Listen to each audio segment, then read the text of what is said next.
Yuko hospitali wewe. Yuko pasina amelazwa.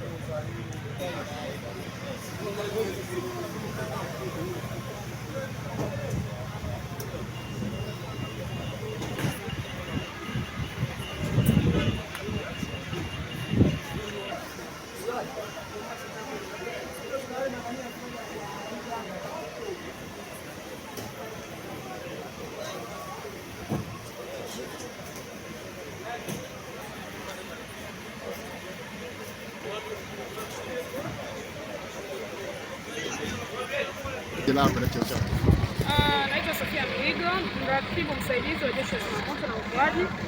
Kwa niaba ya Kaimu Kamanda wa Jeshi la Zimamoto na Uokoaji mkoa wa Kinondoni unaohudumu wilaya ya Ubungo na wilaya ya Kinondoni, naomba kutoa taarifa ya tukio la moto lililotokea hapa Luis sokoni majira ya saa 11:37 asubuhi leo.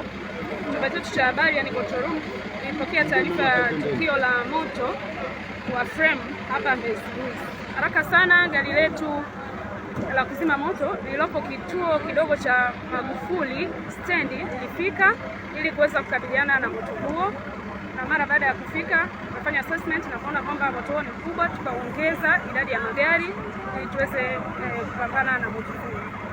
Kama mnavyoona, athari zilizotokea ni frame 6 ndogo zimeteketea kwa moto, lakini container hizo nyuma yetu hapo 5 zimeteketea kwa moto. Lakini eneo kubwa la mali kubwa iliyopo eneo hili imeweza kuokolewa kama mnavyoona. Jengo lililopo pembeni yangu hapo lilikuwa kwenye hatari ya kushika moto, kwa hiyo tumeweza kuliokoa kama mnavyoona, na frame nyingi zilizozunguka eneo hili pia tumeweza kuziokoa.